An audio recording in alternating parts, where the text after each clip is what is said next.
Is there needless politics going on then on India's stand? Is there really any distinction or difference or any departure from what India has always stood for? Let's go across to Niti Jain, spokesperson of the BJP, joining us. Sushant Sareen, senior fellow ORF.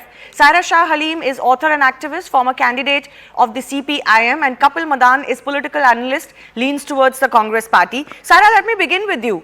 India has always stood for the two-state solution. They have always asked for peace in the region. They have backed for both communities and countries' rights. They have also aided in a humanitarian manner, the issues that the Palestinians are facing. What is the problem with the government's stance? See, Shivani, is very clear that there is an aggressor and there's an aggrieved.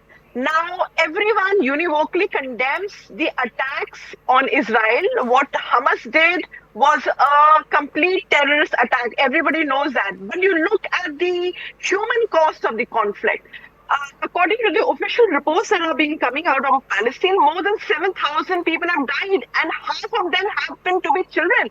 Now, you can't be running with the hares and hunting with the hounds, because it is very clear that it is a totalitarian government here at the center in India, which is tacitly supporting. There is a totalitarian regime in India right now, which is absolutely not taking any clear stand on the innocents that have died. Saira, if you're going to, in a country like India, if you're going to go across and go out and keep saying that there's a totalitarian government in India, I don't know how seriously people are going to take this. I mean, some of this hyperbole has to come down.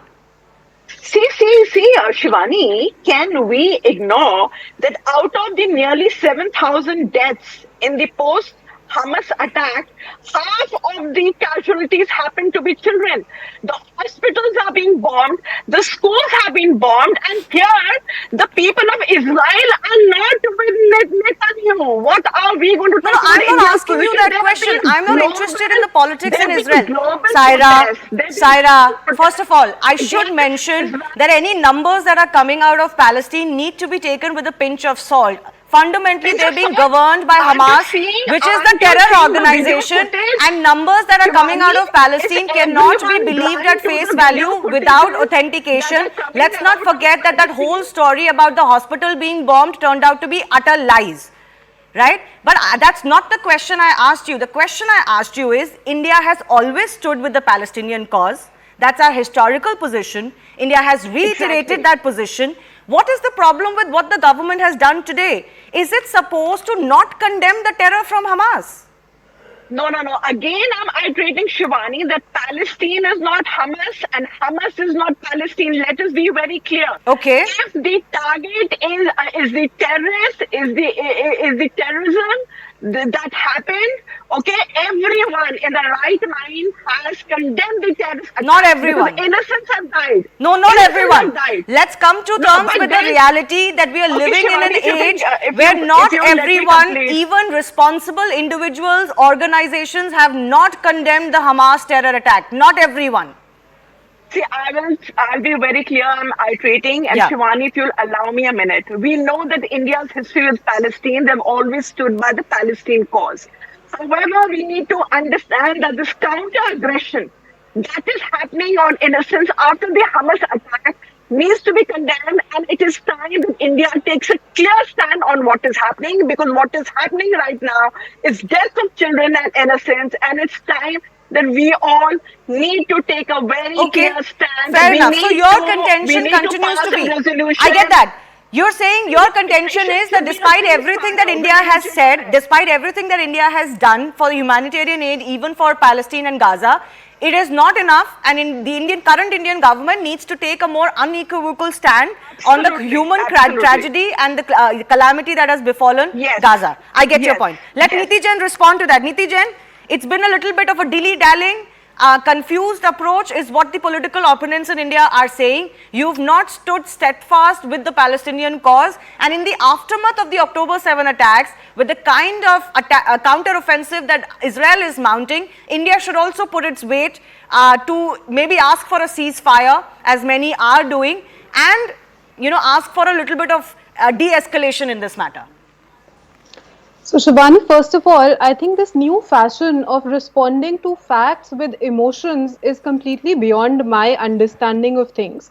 The fact being that India has stood for and still stands for the double state of Palestine and Israel. We are sending the aids. The only thing that we are opposing today and we have a more toughened stand against is terrorism. So let the opposition explain, do they stand for terrorism or against terrorism?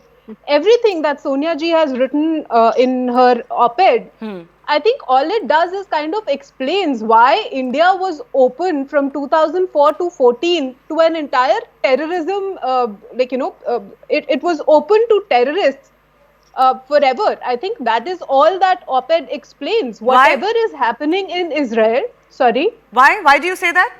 Because all she has done is called out Israel on defending themselves against the terrorists. You can say the Hamas is not Palestine and all of those things, but the Israeli army has given them sufficient warning, let the civilians move out. The civilians are not being allowed to move out by Hamas. They're using them as shields.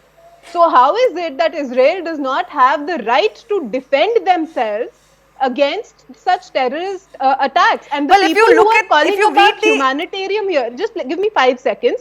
The people who are talking about the humanitarian rights of the civilians there, they're not talking about the hostages that are being taken by the Hamas. No, it's a curious case. I mentioned at the start of this show, it's a very curious case and pattern emerging that exactly the people who are harping on the humanitarian issue in Palestine and Gaza are forgetting about the hostages at all. In fact, they're not asking for those hostages to be released by Hamas unequivocally. So, which is what I'm saying. The bottom line remains, are you standing with terrorism or for terrorism? This is not about India not supporting Palestine anymore. We do.